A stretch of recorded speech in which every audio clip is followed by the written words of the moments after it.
Welcome to another edition of The Congregation. I am Demetri Ravanis. He is Chris Phillips. You are listening to us on ArmchairAllAmericans.com or watching us as the case may be. So it is September 12th as we record this. So if you are in an area affected by Irma, thank you for taking the time to listen to us. As we record, now it is storming at my house, and I have friends that have marked themselves safe in what is now Tropical Storm Irma. Chris, I feel like that is cheating. If you go on Facebook and mark yourself safe for a tropical storm and not a hurricane, you're just looking for attention at that point. Yeah, I chose to avoid the marking safe being in Charlotte. It was actually like a little bit of rain this morning, but it literally cleared up and was like a perfect day. I was like, yeah, I think everybody knows I'm safe. So I'll pass. All right, very good. Well, we started this tradition last week at the top of the show. We'll give you our top four, not what we think they would be right now, but who we expect to be in the college football playoff at the end of the season. Chris, do you want to get us started? Absolutely, yeah. So my top four, who I think will be in, I'm going to go Alabama number one. That doesn't change for me. They looked impressive against Fresno State. I'm going to go Oklahoma in there again. Man, did they look impressive on the road? Yeah, they did. In Columbus. That really surprised me, honestly. They looked really good. Going to go the defending national champions, Clemson. I made a big statement again against the SEC opponent at home, beating Auburn.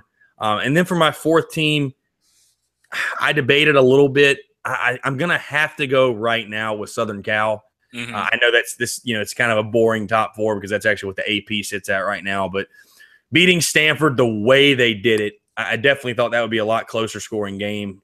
I thought they looked really impressive. So I think those top four for me as it is right now. I'm sure it'll probably change, but I'm going to go with them right now. Yeah, I agree. And I want to be clear, I don't think Stanford is out of it. Like, I still think that if Stanford runs the table from here and those two teams meet up again in the Pac-12 championship game and we have the opposite outcome, I still think Stanford is very much in this race. That being said, they were in my top four last week. I think I had them at number 4. They are not there this week. My top 4, I do have a change at the top. I go back to Bama at the top, not because I think that they are significantly better or showed me significantly more this week than they did against Florida State. But Auburn showed me, boy, they just seem so vulnerable, right? I mean, it just does not seem like that offense is clicking, and we'll get more into that really coming up in just a second, so I don't want to dive too much into that. But I don't see a stumbling block for Alabama right now. So I have them as my number 1. I'm still super high on Penn State. I have them as my number 2.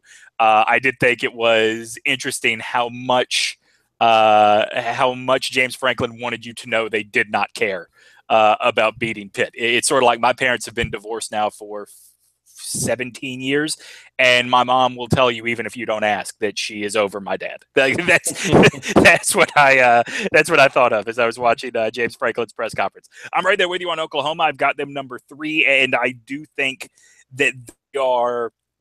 I would say they have a more impressive win right now than Alabama does, just because of what happened to Deondre Francois at the end of that game against Florida State. I'm super impressed by Oklahoma. I just don't know if I believe they're going to sustain it, right? I'm really impressed by what they do. Baker Mayfield is obviously one of the very best quarterbacks, if not the best quarterback in the country right now. It's just I don't know how much I trust Lincoln Riley. And also, I don't know that we've seen how good Oklahoma State really is yet. So I'm not ready to be fully on the Sooners bandwagon, but I do have them 3, and I've got Clemson 4. My concern for Clemson is even without Deondre Francois, I think Florida State has enough to give Clemson trouble. I also think Louisville clearly has not really missed a step, despite the fact they lost a lot of talent on that defense. And again, go back to I don't know that we know enough yet. I don't know that we know enough yet about NC State to say that they are out of it, or at least not where we thought they were before the season began. Yeah, no, I completely agree with you. I think the ACC is going to be really interesting. Obviously, a huge game this weekend coming up with Louisville and Clemson, night game at Louisville. Louisville will be looking for revenge. But, yeah, the Big 12 be interesting because I still really, really like Oklahoma State. I do Mason too. Rudolph and that offense, I mean, they look unstoppable right now. So I'll be really intrigued to see also what they can do. But, yeah, it's going to be interesting. I'm sure there'll be a lot of shakeup in our predictions, but it's definitely fun to project for sure. It struck me this week watching a little bit of the second half of that game they played against South Alabama. That's my father-in-law was a med school professor at South Alabama for years, so there was still some Jaguar love in this house. So I knew they were going to get routed on Friday night, but I did sort of want to see, where that program is, and also just how good Oklahoma State is. What struck me about Oklahoma State is they looked so bored in the second quarter. And they respond. They respond so well to their coach because they came out at halftime and they looked the way you thought they should have looked the entire game. And also, it just struck me watching that game how much Mike Gundy looks like the Highwomen era Johnny Cash. That made me smile tremendously. Absolutely, yeah. I think Gundy's one of the best coaches in the country. Then I'll be surprised if some of these SEC positions don't open up if he doesn't get a call. I mean, he's a great coach. This is the thing, though. He has gotten those calls, and he's an Oklahoma State grad, and he seems to have that kind of calling or have that kind of feeling like Ken, was it Niumatalolo or Niumatola at Navy, when the BYU job opened and Navy was preparing that they were going to lose him to BYU. He just sort of talked about there is this feeling that I'm supposed to be here doing this for these kids. I think Gundy has that same feeling about his alma mater. Yeah, no, I completely agree with you. I mean, I think he's really underrated. I mean, for what he's done at Oklahoma State, I mean, he battles with Oklahoma, Texas A&M, and the heights he's taken them to has been, fun to watch. So. And this is the thing, too, and they talked about this a lot on Friday because I think it was the anniversary of the I'm a Man, I'm 40 thing. Between that speech and the way it became a marketing tool, the mullet, the pictures of him in the wrestling thing, like he's a dude that understands that you have to be just a little bit extra if you're going to promote Oklahoma State. You've got to be just a little bit more viral than Oklahoma, than Texas, if you're going to get the kind of recruits you need to compete with those programs. Yeah, I completely agree with you. All right. So, look, we can talk about college football on the national level all night long, but this is an SEC show. So I'm going to ask the question that I alluded to at the top of the show, Chris. Were we too high on Auburn at the beginning of the season? Well, I mean, Pat Dye told us it was maybe the most talented Auburn team he'd ever seen. I thought a lot of the preseason accolades and hype were justified. I mean, Jarrett Stidham coming in with the kind of pedigree and resume he had, but boy, they looked underwhelming at Auburn, or at Clemson, excuse me. I mean, they obviously had their struggles. I mean, a 14-6 game. I don't think anybody would have called a low-scoring game like that. I certainly wouldn't have. And I know Clemson has a great defense, but I don't know. I mean, were we too high to assume they would just challenge Alabama for the West? Probably. But yeah, I mean, they've got a ton of season left, and I mean, I know one game's not going to define their year, but I know things are getting hot in Auburn for sure with that fan base. Sure, absolutely. And you're right. One game is not going to define that year. But if that same Auburn team comes out against Alabama and I really think more so, if that same Auburn team comes out against LSU, there are going to be some really unhappy people. And I also sort of bought into the hype because I thought Stidham was going to come right in, and he was, by all accounts, the quarterback that Gus Malzahn has been waiting for, the quarterback that was going to be the closest to what he had with Cam Newton. Now, I'm not so sure that Jarrett Stidham is not that guy talent-wise. So I will ask you this. At this point, 2 games into the season, where we are yet to see Stidham break 200 yards passing, which I know is not the same magic number that it used to be, but it is it still tells you just how much things are not clicking with Stidham in that Auburn offense right now. Who is that on? Yeah, I think some of it has to be on Gus Malzahn. He said he was going to take take his hands off of the offense completely, let their offensive coordinator call everything. His handprints were all over that game on Saturday night. Some of the play calling I saw there, and then I mean, you got to put a ton of blame on the offensive line. I mean, 11 sacks against Clemson. Yeah, that's insane. I don't think I've ever heard of a stat like that in a college football game. 11 sacks. Did you see his rushing stats for the game? I actually didn't see his rushing stats. 18 carries, negative 42 yards. Yeah, I mean, I've just never heard of a stat like that, but I think it's a combination. I think some of the blame has to fall on Gus Malzahn. A good bit of the blame has to fall on the offensive line, and some of the blame also has to probably fall on Jarrett Stidham and not being able to pick up the system and really mesh with the offensive weapons around him. So I think there's a lot of blame to go around, but it's definitely not what any of us were expecting for him to do. I know, myself included.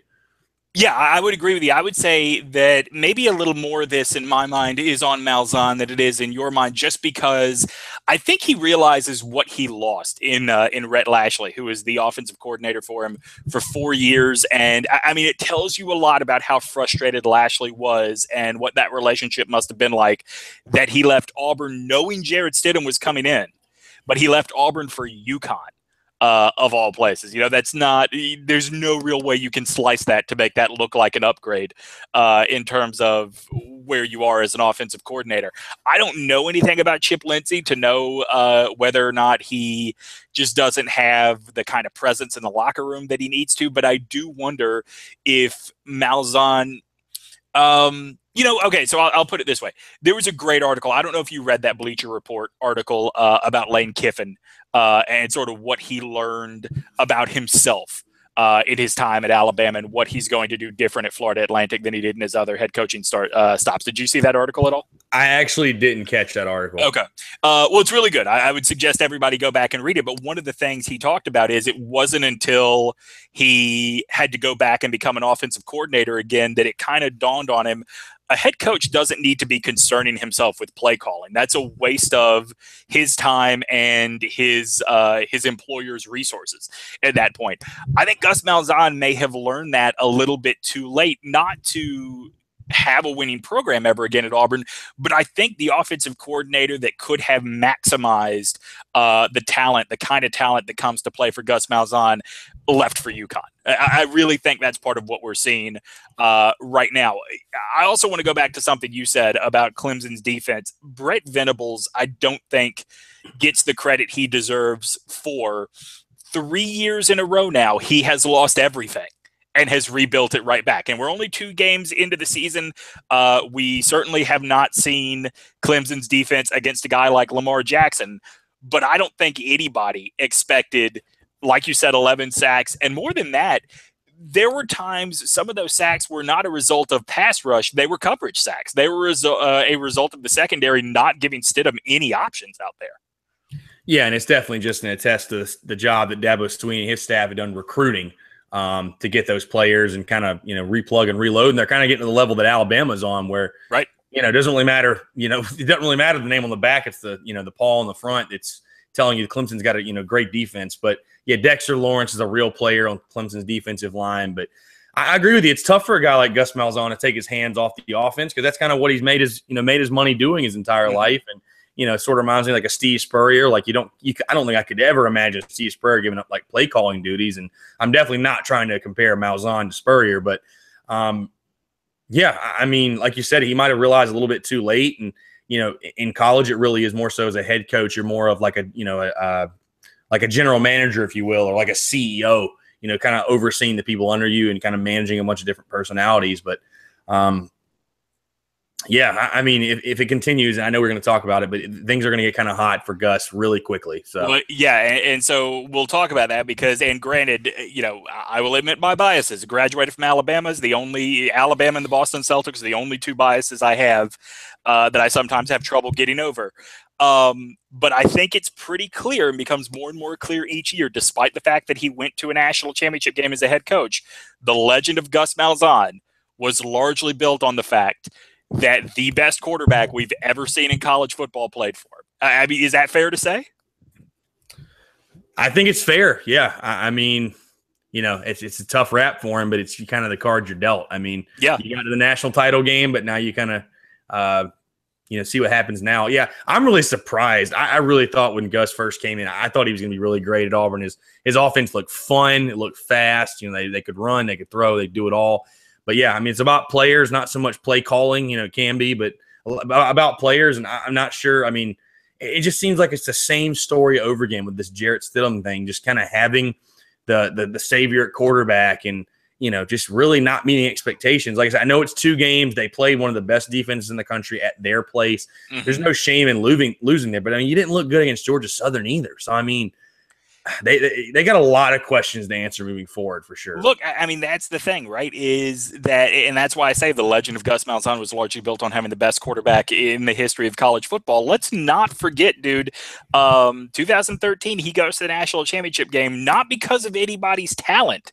Not because of anybody's talent on that team. He goes to the national championship game in 2013 because of two of the flukiest plays you will ever see in college football. I mean, how many different guys touched that Hail Mary before the Auburn receiver finally came down with it in Georgia? I think it hit off of two Georgia defenders' hands. And then, of course, the kick six. I mean, those things don't – if I wrote that into a script – into a movie script, you would, as a reviewer, say that this is the dumbest movie you've ever seen because it's just not believable, right? And I think that Malzahn, look, he benefited from it, right? He got a huge raise based on going to a national championship game he wasn't supposed to. But all that is a big circle to get back to the question that I wanted to ask you, which was, let's say Auburn does rebound. Let's say Auburn goes into Jordan-Hare, gets ready for the Iron Bowl, and they're sitting at 10-1, but they're sitting at 10-1 with a lot of 21-10, a lot of 17-0 kind of wins.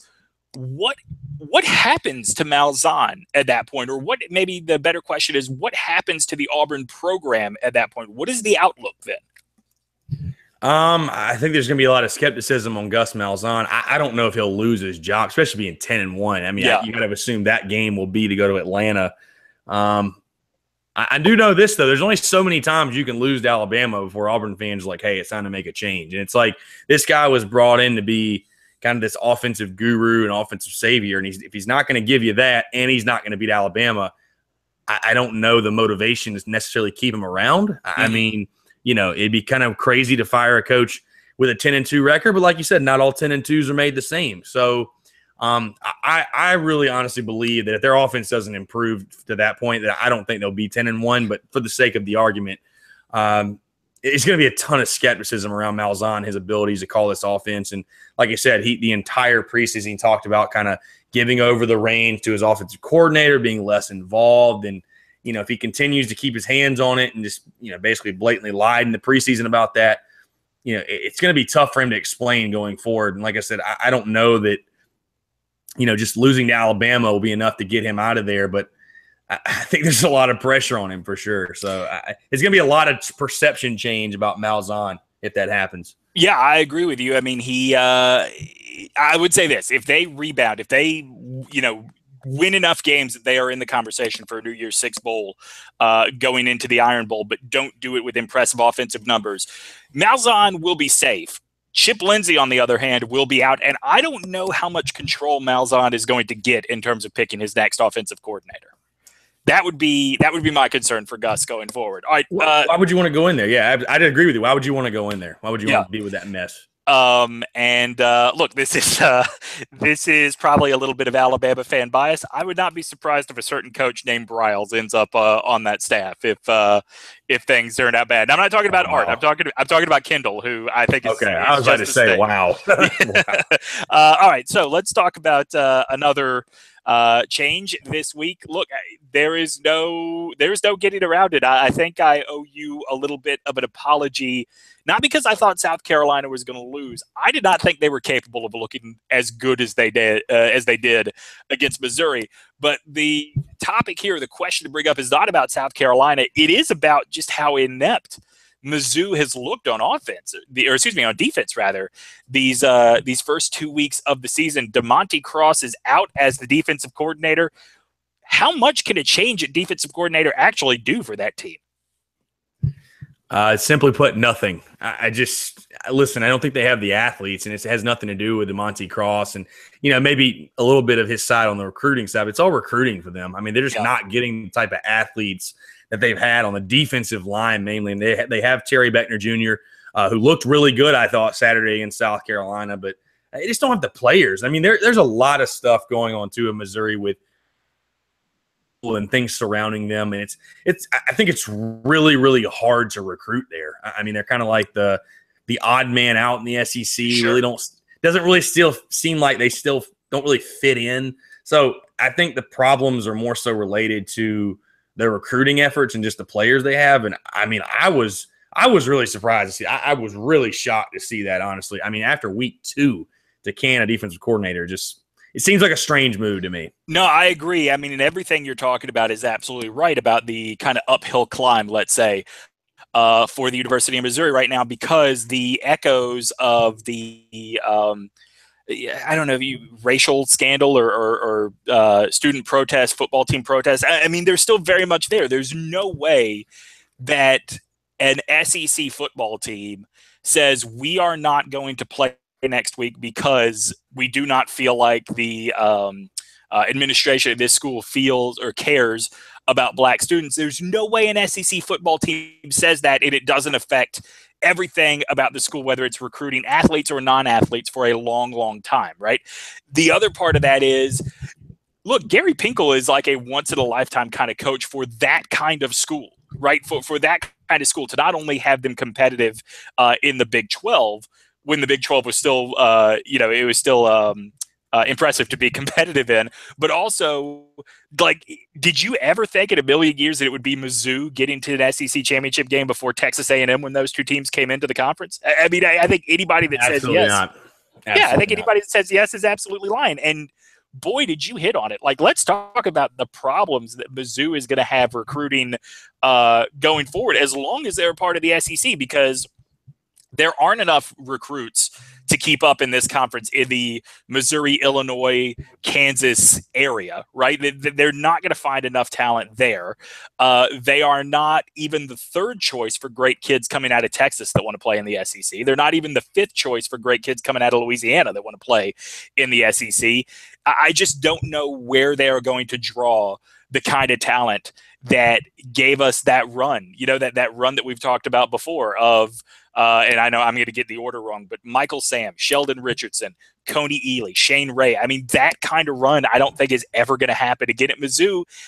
And on top of all this, like, to put the cherry on top, I don't think Barry Odom is a good coach. I think that Missouri did not want to go through the potential embarrassment of having coaching candidates say, after what happened there, I don't know how that team is ever going to compete in the SEC, and they just made a quick handoff for the coaching position. Yeah, I agree with you, the Barry Odom thing. I mean, I watched, obviously, the game Saturday, and what really telling to me is, I know coaches get fired up and everything, but to see how Barry Odom acted after South Carolina missed the first field goal and he was going nuts like they just won the Super Bowl, it's like, hey, just act like you've been there a little bit before. A little bit. I had to rewind to see, did I miss it? Did they block it? Did I not see them block it? Why is he going crazy like that? Right. Yeah. But you hit the nail on the head. I mean, it's just extremely hard for them to recruit. Gary Pinkel was, once in a lifetime type guy for them. Like you said, I mean, it was crazy to see them come into the conference and go to the title game. But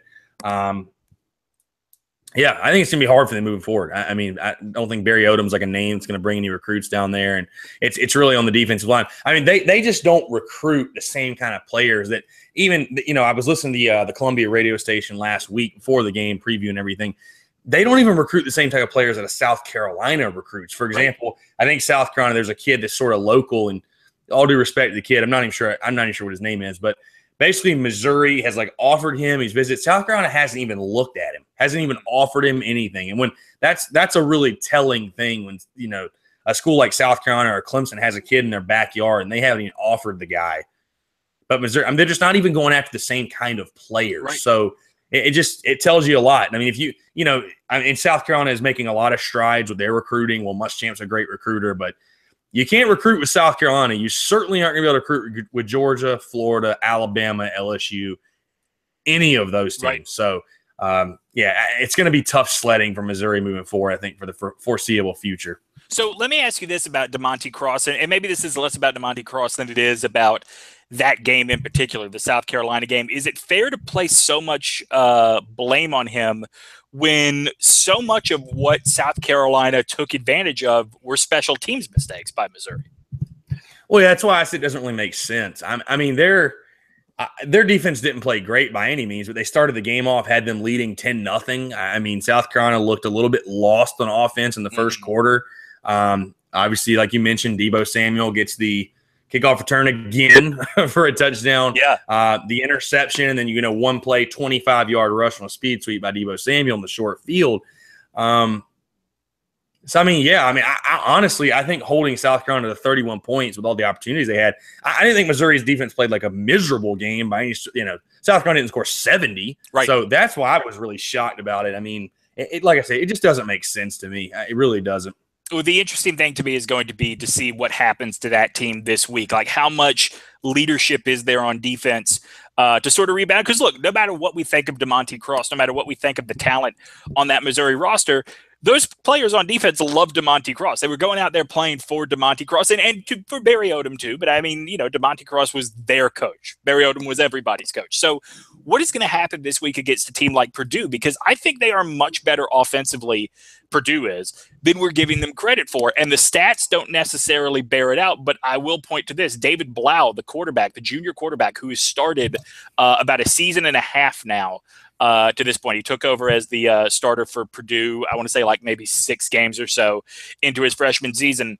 In just 2 games under Jeff Brom, his quarterback rating has doubled in his entire career. I mean, that tells you that Brom is a really good coach that just doesn't have the talent right now. But not necessarily having the talent shouldn't be a problem against Missouri. Yeah, that's a sneaky game of the weekend and a scary game if you're a Missouri fan. Yeah. Purdue rolling into town this weekend. Yeah, I mean, they scored 44 points in the last game, obviously against Ohio, but played Louisville real close week 1. I mean, Purdue's kind of a sneaky team. Taylor Zarzer, who's going to call this game for the SEC Network, he's a buddy of mine, and I texted him last week, and I said, am I crazy or is Purdue pretty good? And he texted back that he doesn't think they're good yet, but it's very clear that by next season, Jeff Brom's going to have that team competing in the Big Ten West. Yeah, absolutely. Yeah, I mean, I definitely think things will start to get really interesting if Purdue comes out of there with a win Saturday for sure. I mean, Missouri, for them, I'm not sure they might not even win a conference game the way things are shaking out right now. Yeah, I actually thought that there was a very good possibility that Vanderbilt versus Missouri was going to be for who wins one SEC conference game this year. Could be. No, I can see that. Week 3 in the SEC gives us 2 very interesting games, I think, for 2 very different reasons. Tennessee at Florida. Obviously, this game, even in years when Tennessee was so far off the pace of where Florida was, it was still interesting because of the historical nature, or I guess the recent historical nature of this rivalry. There's always that feeling of you want to see what happens between these 2 teams. And I think Tennessee might be a little bit better than we thought. I think Florida might be significantly worse than we thought. But I would ask you, is it more interesting than LSU at Mississippi State? Because I think Mississippi State might quietly be the second best team in the West. That's a bold statement right there. Well, I'll tell you why. I'll tell you why I think that is. A, how often can you ever name any other team that has caused a 4th and goal from their own 7-yard line, or excuse me, from the opponent's 7-yard line? I saw that. That was crazy. It was, that play was unbelievable, but that's neither here nor there. Mississippi State seems to be able to execute at such a high level. And it doesn't mean that they necessarily are executing better than Alabama is, or better than Clemson is, better than any of the teams at the top of college football are right now, but they seem to execute their plays as perfectly as they possibly can. And you certainly can't say that about Auburn. And I don't know that we've seen enough out of LSU yet to say that about LSU. Yeah, no, I completely agree with you. I mean, I am really intrigued by LSU Mississippi State. I love Nick Fitzgerald.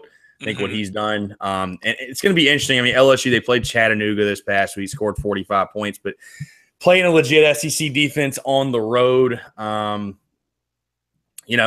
Ed Orgeron going to do? What's that offense going to do? How much are they going to open the playbook? How creative are they going to get? It's going to be – cowbells will be ringing Saturday night.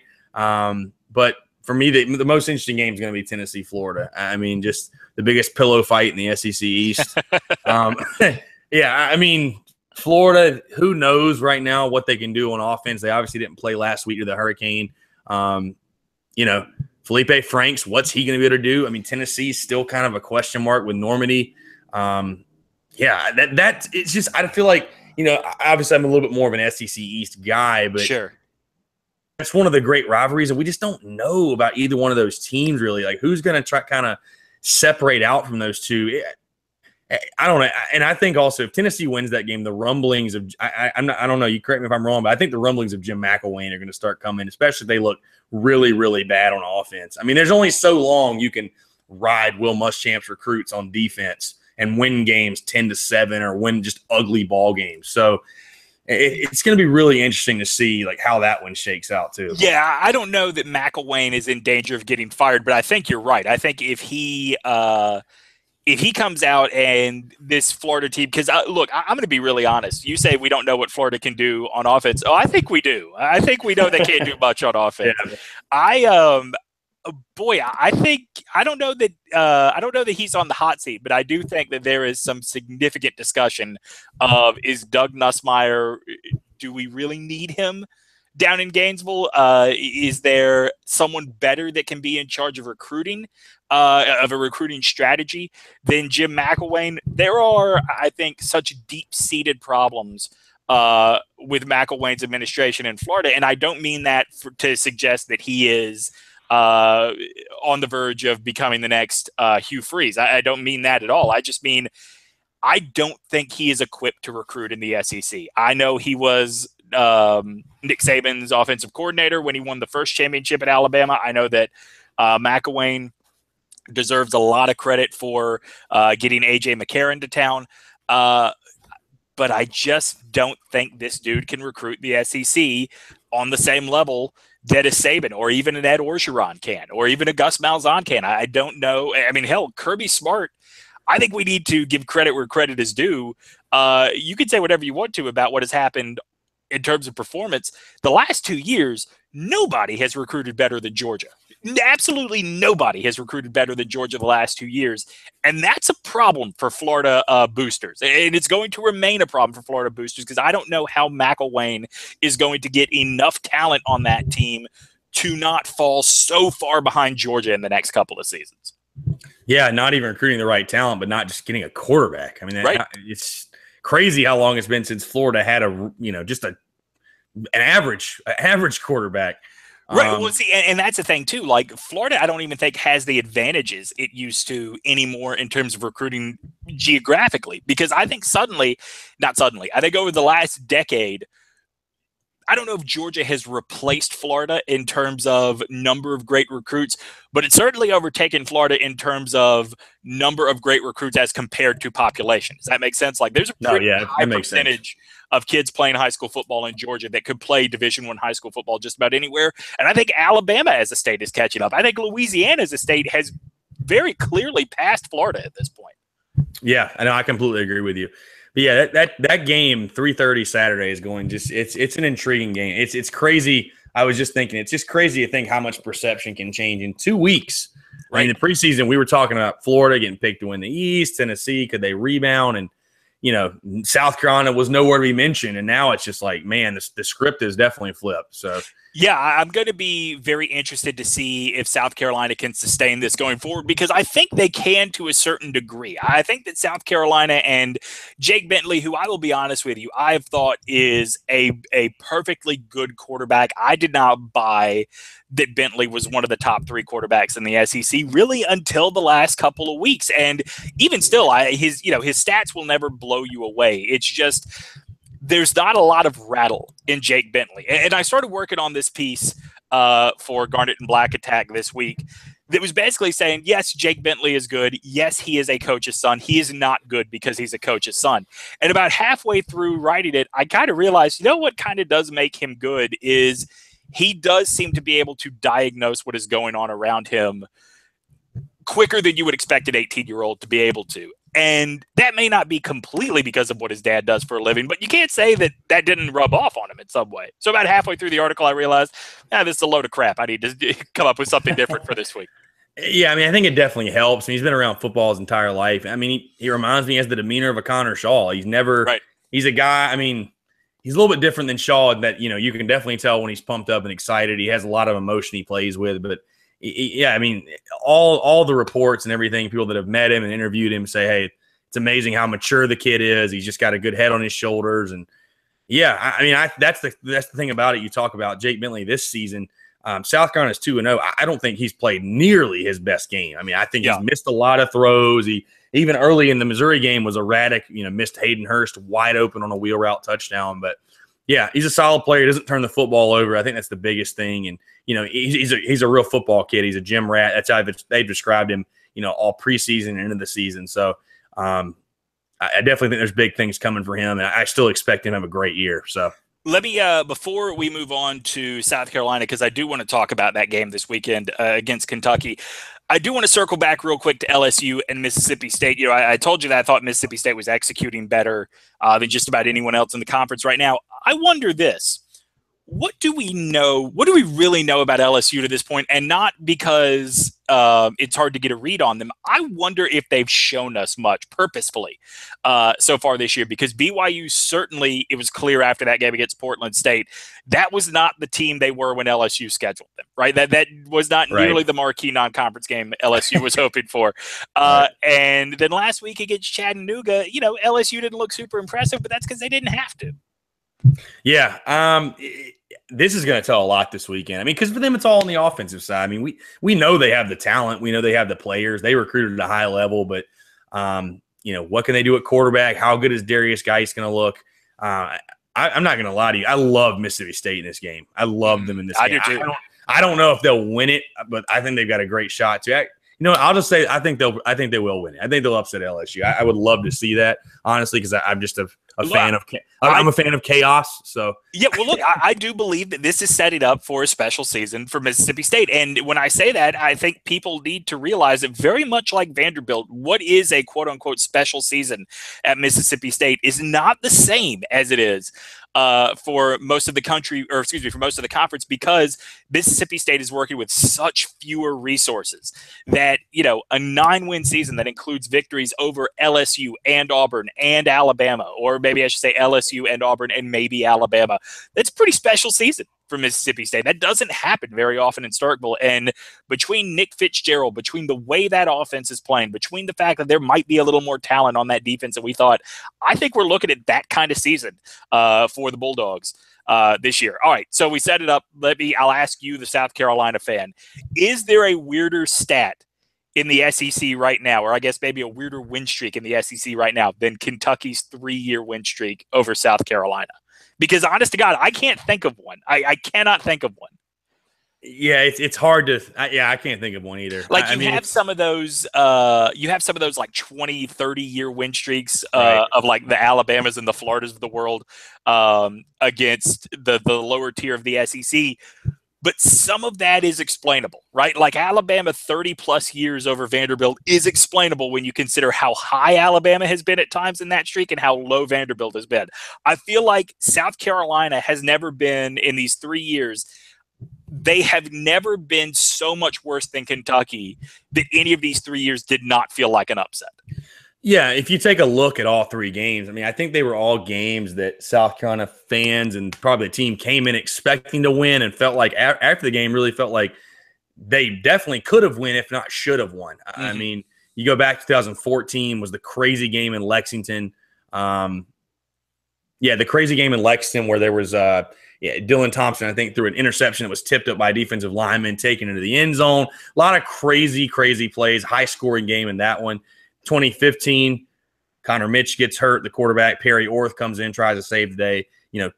Can't do so. Another game where you lost at home. I think like 26-20 was the final. And then last year where South Carolina was just completely inept on offense with Brandon McElwain, lost 17-10. I mean, in a game South Carolina's defense played fairly well. But, yeah, all 3 really weird games.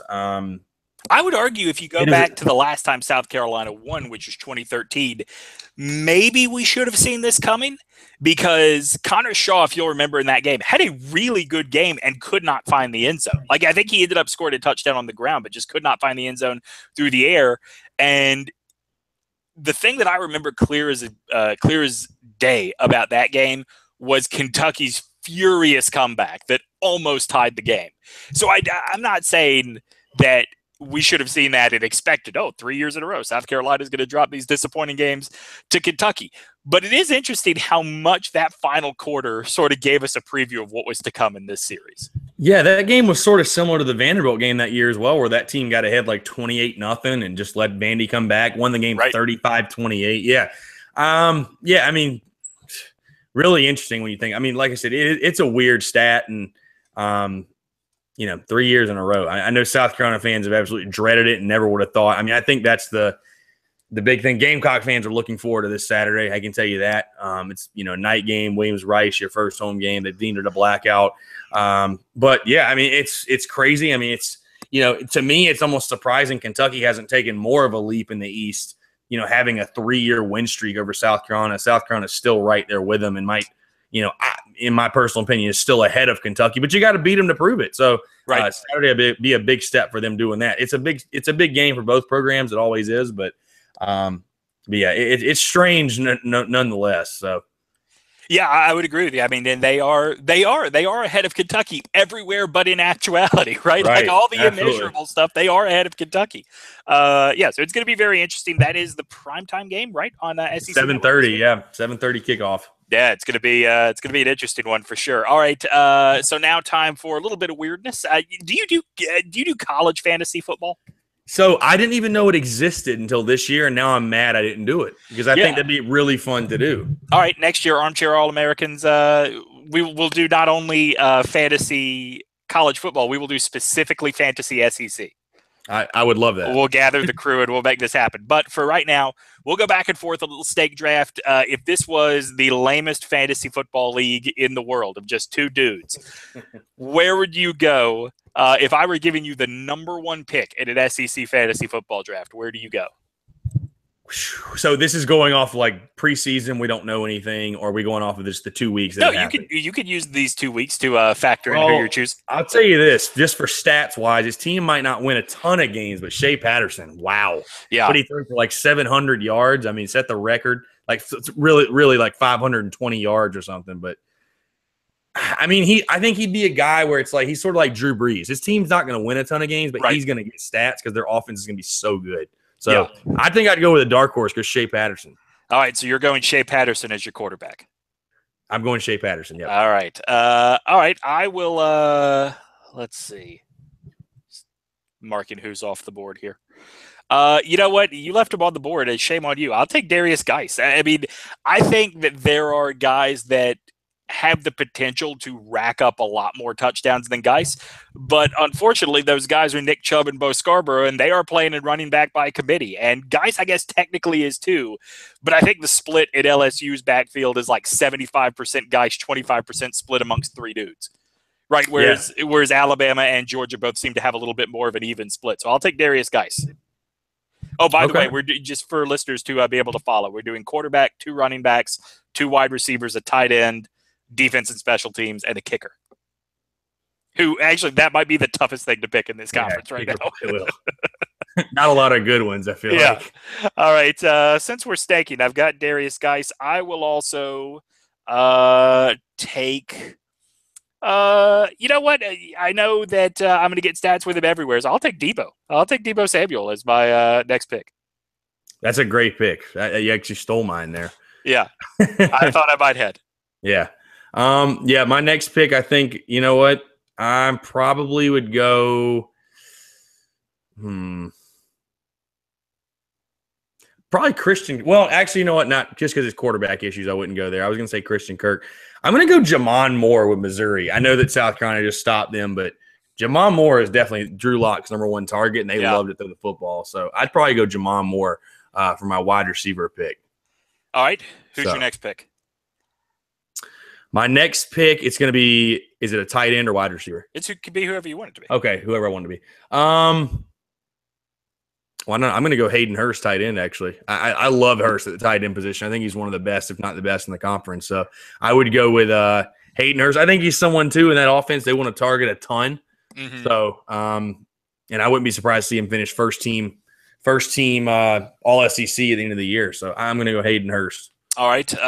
With my next pick, I know you shouldn't pick defense special teams this early, but I think if we've learned anything about Nick Saban's defenses and special teams, they're going to score a lot of points for you. So I will take Bama's defense and special teams with my third pick.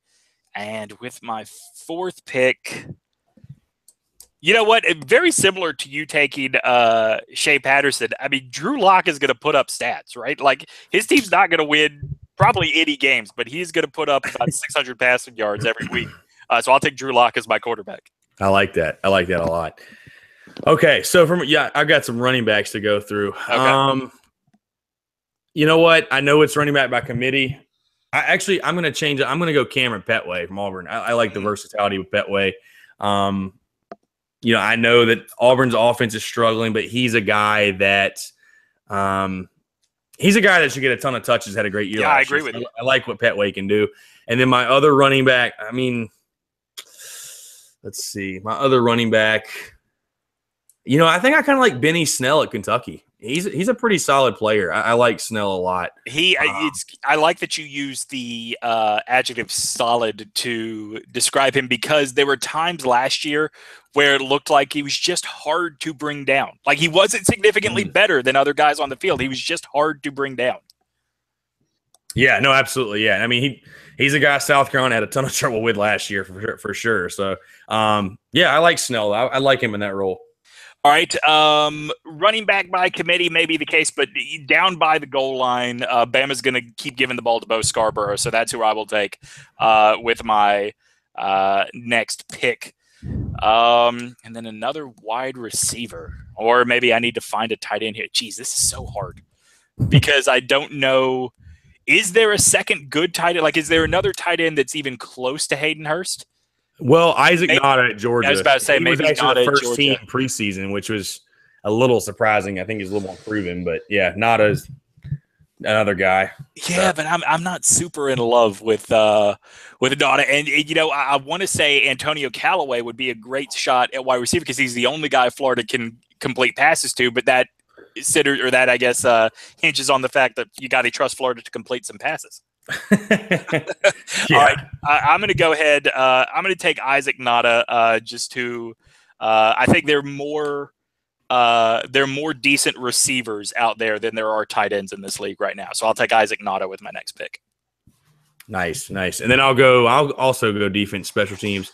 I mean, why not? I'm going to go South Carolina. I mean, 2 kickoff returns for touchdowns. I think they've got the capability in the punt return game too with Chris Lamons, and I think the defense, South Carolina would be a great fantasy defense. The simple fact they get a ton of turnovers and get points off of it. So I like them on defense, special teams. And then what do I have left? Do I have another? Let's see. You've got another wide receiver and your kicker. Wide receiver. Okay, let's see.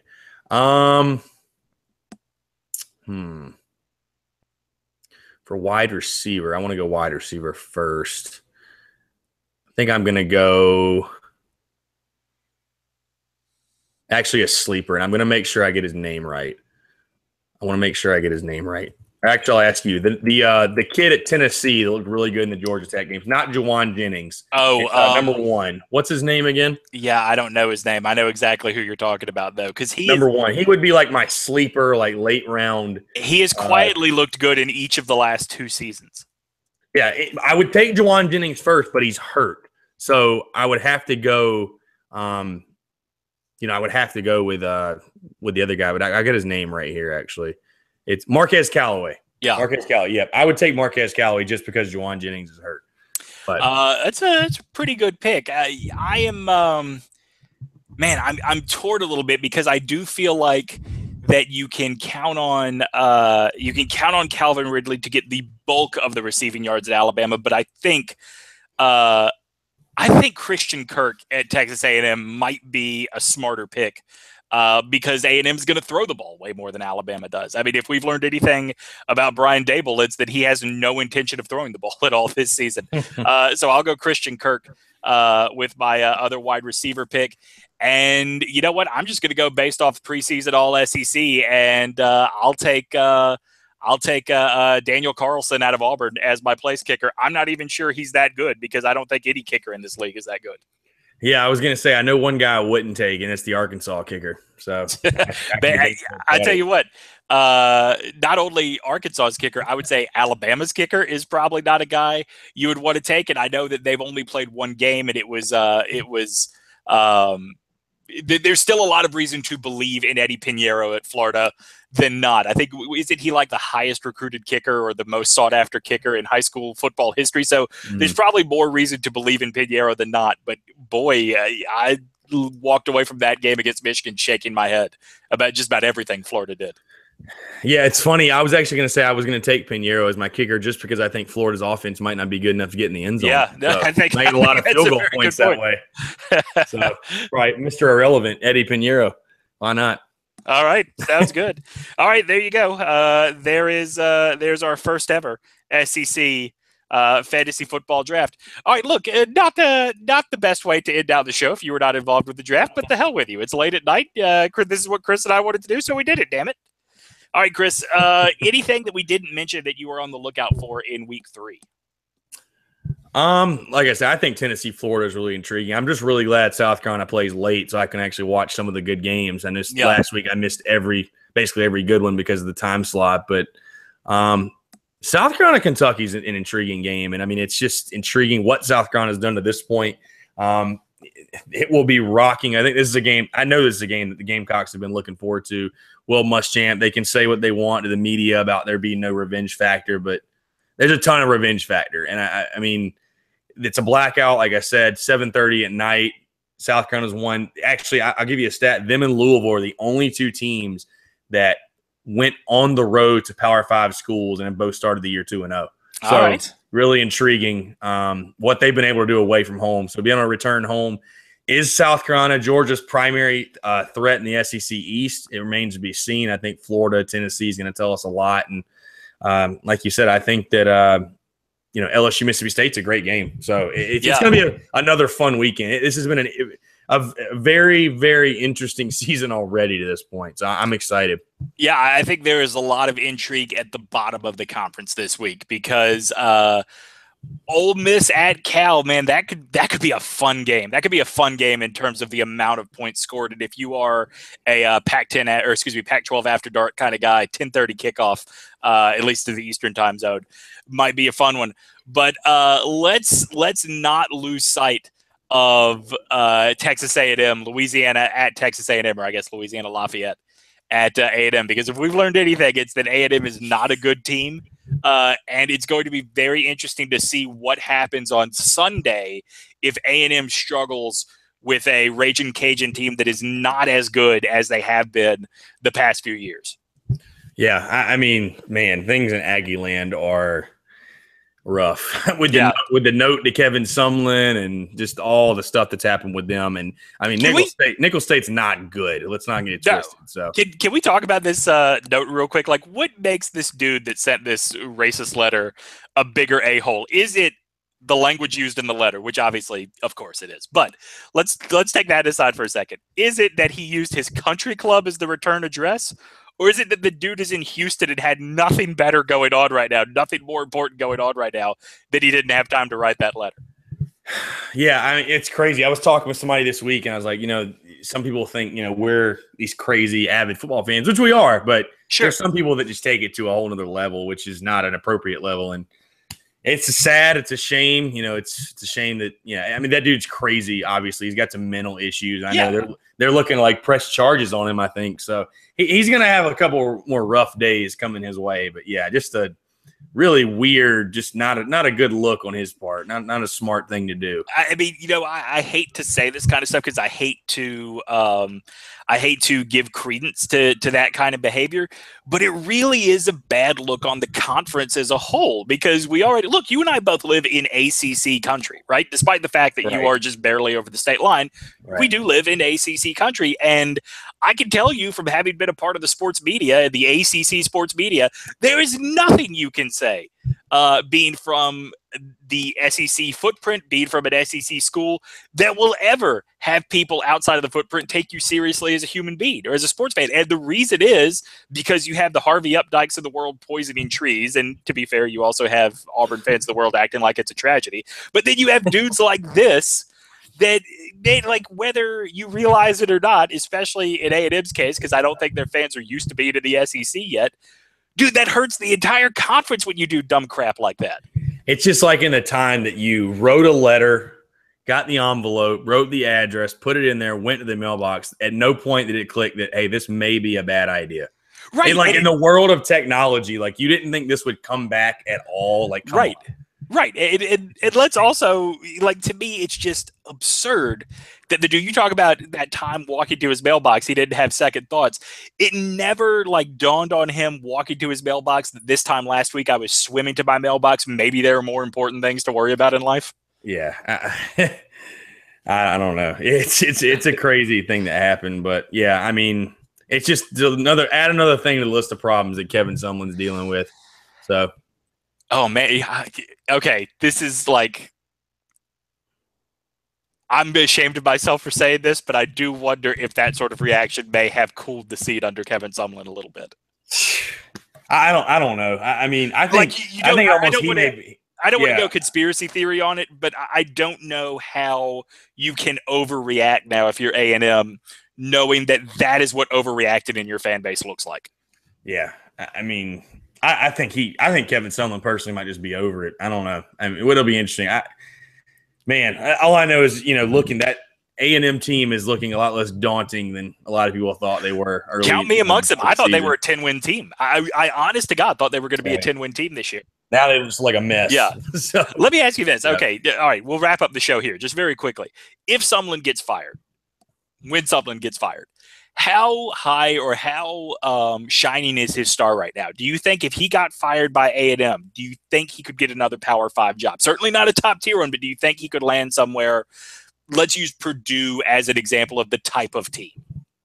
I think he could get a better job than that. I think he's a great coach. I really do. I mean, yeah, I mean, I definitely think they had their downfalls at A&M. They've had their downfalls is that, in the period that Texas was rebuilding and really poor, that you didn't take all those players and just really take Texas out of it, just really take all the players in the state of Texas.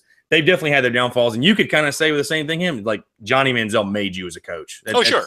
That's your brand. But I think he's a really solid coach. Yeah, I mean, he'll definitely get another job without a question.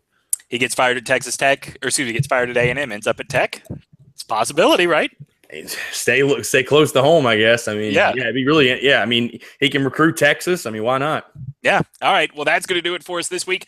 We will catch you next week right here on The Congregation. Later, nerds.